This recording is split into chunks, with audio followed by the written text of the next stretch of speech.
Cette année, le mouvement des Cursillos célèbre deux grands événements. D'abord, le premier Cursillo francophone dans le monde entier qui s'est tenu au Québec. Et c'est le premier Cursillo au Canada français également. Il me fait plaisir de vous adresser ce mot à la fois de félicitations et avec vous, je rends grâce à Dieu pour ce que le mouvement des Cursillos vit ici, chez nous, depuis déjà 50 ans. Un demi-siècle au service de la mission.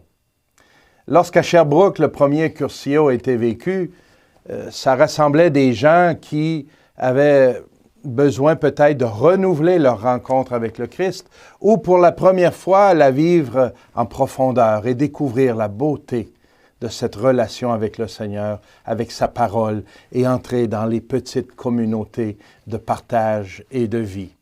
Plus le Cursillo avance, plus on se rend compte que c'est un mouvement nettement missionnaire qui est appelé à inviter des gens qui n'ont peut-être jamais fait la rencontre avec le Christ.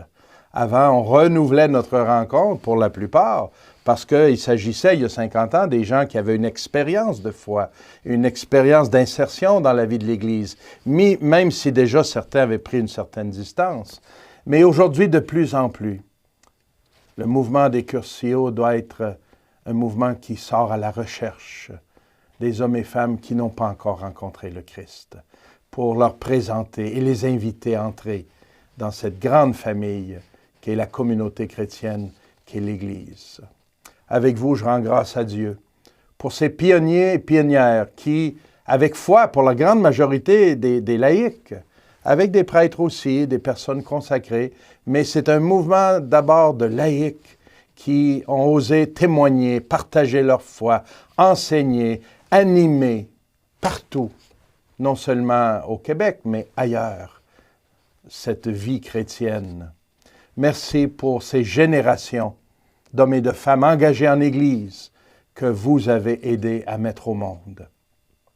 Nous avons encore grandement besoin du mouvement des Cursillos pour poursuivre cette mission. Vous le voyez, plus que jamais, la bonne nouvelle de l'Évangile a besoin d'être annoncée par des témoins lumineux, convaincus et convaincants par leur adhésion personnelle et communautaire au Christ. Le pape François nous invite sans cesse. Lui-même dit, « J'invite tout chrétien, où qu'il soit, à renouveler aujourd'hui même sa rencontre personnelle avec le Christ. » C'est en étant nous-mêmes des hommes et femmes enracinés dans la foi que nous pourrons en inviter d'autres.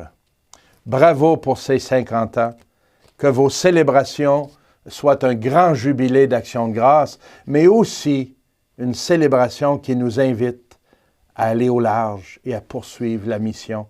Il y a encore tant à faire. Avec vous, j'élève ma prière d'action de grâce et je vous encourage à poursuivre la route. Que le Seigneur vous bénisse, Dei Colores.